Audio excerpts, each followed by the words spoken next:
I'm very happy meeting with the young Japanese youth.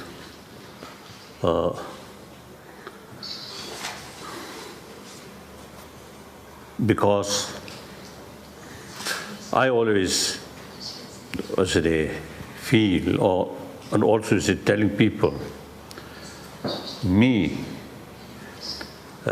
age now over 70, now myself 75. So we belong to 20th century. The 20th century gone. 20th century, we witnessed century of bloodshed, century of violence. According to some historian, the last century, over 200 millions of people killed through violence. So then later part of the century, desire for peace, non-violence, start, right? Resentment to violence, or some kind of feeling of fed up about violence. It start later part of 20th century, then beginning of this 20th century, the desire for peace really increasing. In that field, you, Japanese people, because your own experience during Second World War, you suffer immensely. And actually 2 nuclear bomb, actually experienced by Japanese people, Hiroshima and Nagasaki. So you are the leading nation for peace or against war, particularly against a nuclear weapon. So now you, people age, say, 20, 30 or below, you are the people of this century, 21st century. Now, 21st century, about now 10 years past, 90 years yet to come. So, what kind of century will be much depend on you, this generation. So I'm indeed very happy meeting with you. And interact. So exchange the views. I'm very happy.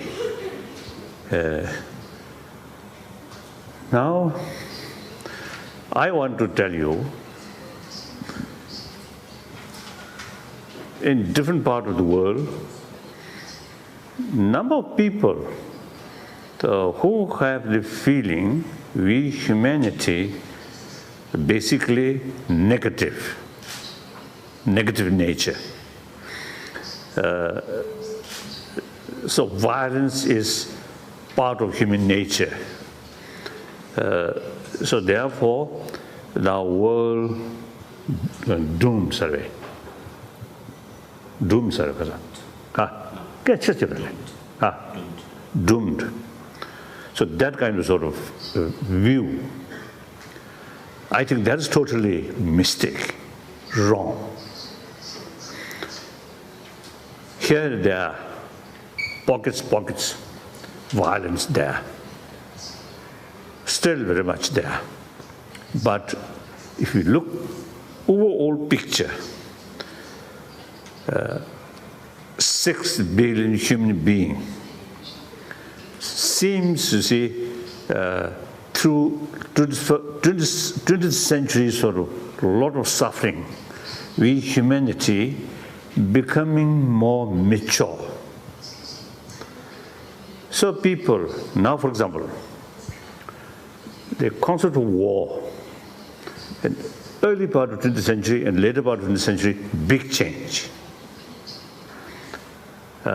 And also the concept of also the environment, issue of environment. In early part, I think maybe very few, but generally no concern, no awareness. We also have the responsibility to take care about this planet. And then, so at that time, you see, people just, you see, consume everything. No awareness, limitation of these nature resources. Then also, concept of spirituality. In early part of 20th century, people only talk about material development, value of matters. Later part of 20th century,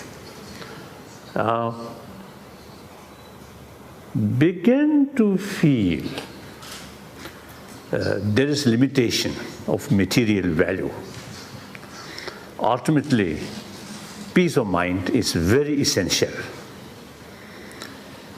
So, paying some attention about importance of peace of mind. So, whether believer or non-believer, now more and more people now talking and thinking about value of spirituality. And also people, because you see, generally, you see, facing some kind of crisis of moral ethics. So that also brings interest about our moral ethics. Then also in 20th century, in early part of 20th century, the things can change by sort of, what's the organization with expenses of individual freedom. Looks the Bolshevik Revolution, 1917.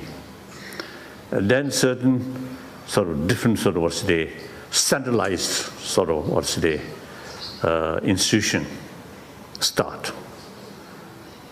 Made every effort but fail. So eventually it became very clear human individual creativity is very, very essential. In order to utilize individual creativity, individual freedom is very, very important.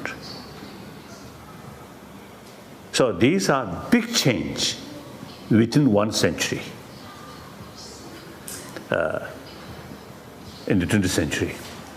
So therefore, judging from overall picture, because of humanity becoming more mature, more realistic, so therefore things are sort of better and better.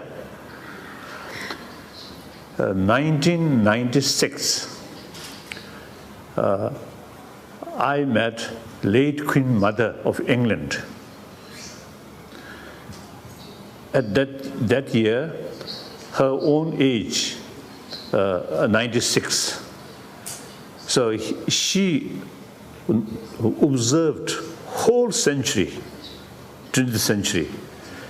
So when I met her, I asked her, since you observed almost whole century, so according to you, world becoming better or remain same or worse? Without hesitation, she mentioned better. World is improving. Her reason, she mentioned 2 things. Concept of human right and right of self-determination. When she was young, not sort of common, these concepts. Nowadays, the human right and right of self-determination, these things are universal. She made these 2 things as an example. So then to some extent, myself, I born 1935. So just the beginning of Second World War. You Japanese army, I think already in China, isn't it? 35, isn't it? Around 35. I can't remember very exact. Anyway, the Second World War about to start in Europe, Nazi Germany, and Italy, Mussolini, you see these fascist, what do you call fascist, you see these develop. So then, after Second World War, Korean War, Vietnam War, and so on. So almost in my whole sort of the early part of whole my life is often news, often war, and these immense violence fail to solve human problem. In fact, increasing more problem. Now today's so-called terrorism, this also traces of or symptom of previous centuries' mistake. So war, I think using violence maximum way, I think instead of solving problem, reduce problem, but actually, you see, because of that seedling, right? Implant seeds of further sort of problems. Now, unfortunately, in this early period of 21st century, Iraq war, exactly, you see, same. President Bush's sort of motivation, good. Aim is good to bring democracy in Iraq, but method, violent. So, unexpected consequences happen. So just before Iraq crisis happened, millions of people from Australia up to the United States, you see, express their opposition for using violence. So these are, I feel, the humanity becoming more mature and becoming more realistic. And through our own experience, you see, now we pay more attention in certain sort of field in which previously neglected. So I feel humanity, after several thousand years, nobody knows what will happen. But at least, you see, 21st century, 22nd century, 23rd century, I think we, humanity, our planet, certainly be more peaceful, more compassionate, more happier. There is possibilities there. But then entirely depend on our own effort and vision, clear vision. Then also I said, I think worthwhile to add, the early part of 20th century, or mid-20th century, the nations competing construction of nuclear bombs. Now, in later part of 20th century, now these recent sort of months, the important nations, mainly United States and Russian Federation, now actually, now seriously talking, reducing a nuclear warhead, and eventually total sort of ban nuclear weapons. These are very, very positive signs. So because of that kind of background, because there is real possibility of better world, so I am just another human being out of 6 billion human beings.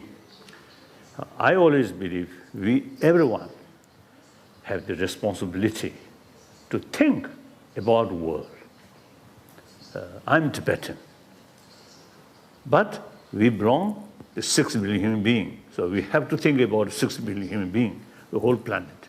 You Japanese, now time gone, talk about Japan only. No. Now you must think, talk about the whole world, because Japan's future depends on the rest of the world. In ancient time, I think 18th century, 19th century, you see, nation to nation, more or less independent. So they themselves manage something like self-sufficient. Now today, that kind of situation completely changed.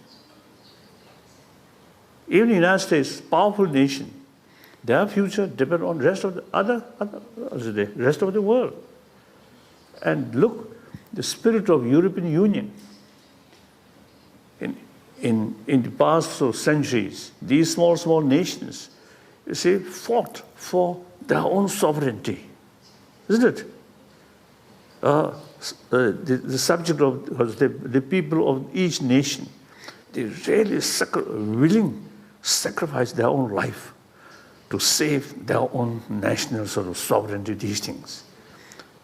Now they realize common interest is more important than individual interest. The individual's interest very much mixed with common interest. So therefore, after Second World War, I think during de Gaulle and Adenauer, you see the new concept, European Union created. The Euro, these like German Deutschmark, very powerful currency, but they are willing to sacrifice. But the Italian lira, like Japan's yen, because of not much, because of the value. So then, okay, but this is even is powerful, like German. You see, they willing to sacrifice their own independent the sign of independence or sovereignty for common interest, like that.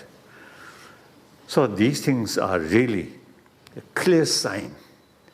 People now getting more because the wider, because of that, people now realize wider interest is more important than one's own selfish, self-centered interest. This is very important. Now, Copenhagen summit about global warming failed to bring concrete result. Why? Some important nation, they consider their national interest more important than global interest. That's why it failed. So some young nation still, you see, thinking, you see, their national interest more important than global interest. So world at large, these are changing.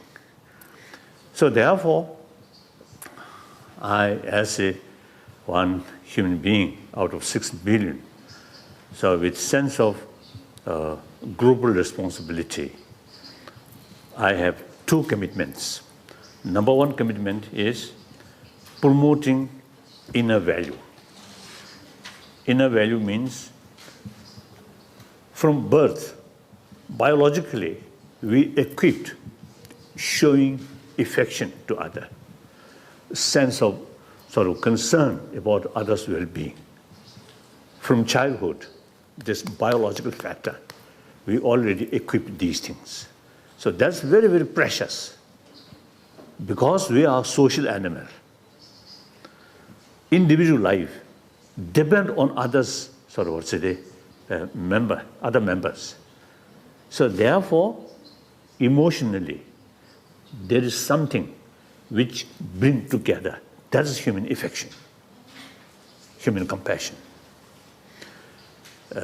So whether believer or non-believer, these things are biologically equipped. So I always say, now according to scientists, latest scientific finding, warm-heartedness is very important for healthy body. So sometimes they call healthy mind, healthy body. It is true. Constant anger, fear, actually eating our immune system, according to some scientists. So more compassionate mind automatically bring inner peace, calm mind. Calm mind, very essential for healthy body. So therefore, these things I describe as a human value. So wherever I go, I always try to make clear. The money important, but these inner sort of wealth is more important than external wealth. This is my number one commitment. The second commitment, I am Buddhist. All major religious traditions, in spite of different philosophy, all have same potential and also same message of love, compassion, forgiveness, tolerance, self-discipline. So therefore, different religious traditions have same, so to say, potential to help humanity and to bring these inner human value. So then, because there's a different philosophy, fighting and more division and fighting is silly, baseless. Different approach is necessary. Different philosophy necessary in order to benefit or in order to influence or impact the different people, because different people, different mental disposition. So just one philosophy is simply not sufficient. We need variety of philosophy, variety of approach, way of approach. It's more useful to a variety of people. So long, the aim is same. Try to bring more compassionate sort of person, more sort of what's today, truthful person, or truthfulness, compassion. These are the object, all major religious tradition. So it's the same goal. Different method. It's necessary. Different method is necessary. Within Buddhism, there are different philosophy, different concept of reality. Buddha himself, you see, taught different contradictory philosophy. Why? Among his own followers, there are different people, different mental disposition.